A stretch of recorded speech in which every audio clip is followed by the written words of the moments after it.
The busier you look, the less you actually accomplish.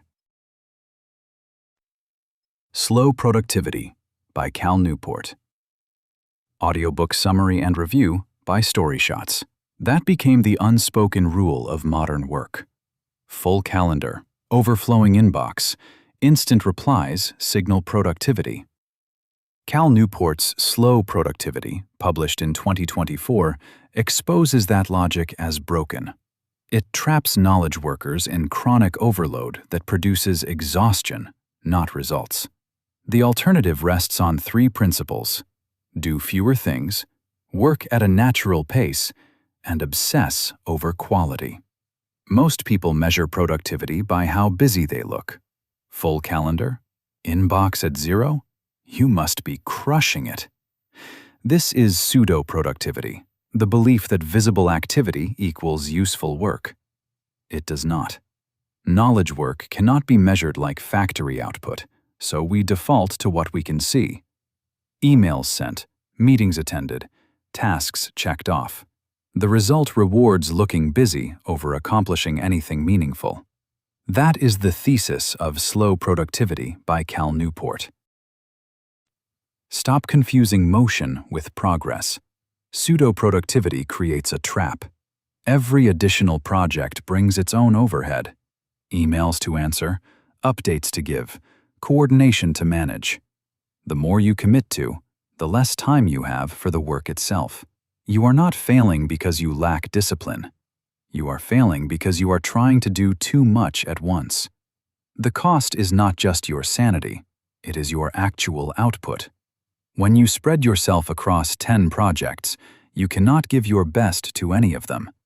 If you are exhausted but cannot point to anything meaningful you accomplished this month, you are measuring the wrong things. The first step out: do fewer things at once. Cut your active projects until you can easily imagine finishing them with time to spare. But that raises a harder question. How do you actually work once you have cleared the space? Work like a human, not a machine. History's greatest thinkers did not work the way we do now. Galileo, Isaac Newton, Jane Austen, Georgia O'Keeffe worked in seasons. Periods of intense focus followed by extensive rest. This is not just nicer. It is how humans evolved to work. Hunter-gatherers alternated between intense effort and socializing. Industrial capitalism forced us into a rigid 8-hour day year-round. Knowledge work inherited that structure without questioning whether it made sense.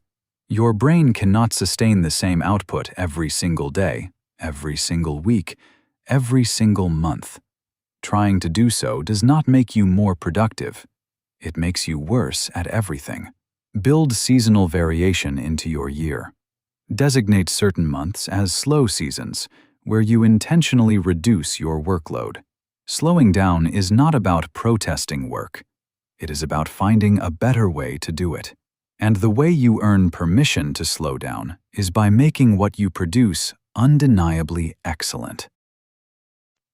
Quality is the only metric that matters. Obsessing over quality is what allows you to slow down. When you produce work that is undeniably excellent, you earn the freedom to say no to everything else. This is betting on yourself. You invest time and effort into making something so good that its value speaks for itself. That value then becomes your freedom. You can turn down low-impact projects. You can set boundaries around your time. You can stop justifying your worth through visible busyness because your results do the talking. Lin-Manuel Miranda spent 7 years creating Hamilton. He did not rush. He obsessed over every lyric, every melody, every historical detail. The result was not just a hit show. It was a cultural phenomenon that redefined musical theater. That level of impact does not come from doing more. It comes from doing less, but doing it extraordinarily well. The fruits of pursuing quality can be harvested in the form of a more sustainable lifestyle, not just higher income. If this changed how you think about productivity, Someone in your life probably needs to hear it too. Final summary. This summary of Slow Productivity by Cal Newport connects 3 principles. Reject pseudo-productivity's trap of visible busyness, embrace the natural human rhythm of seasonal work, and bet on quality as your path to freedom. But the book goes deeper into implementation. It lays out specific strategies for limiting your commitments across missions, projects, and daily tasks. It explains how to implement a pull system for work intake, so you control what lands on your plate. It explores how developing creative taste sharpens your ability to recognize quality before you waste time pursuing mediocrity. For the full summary of Slow Productivity, head to the StoryShots app.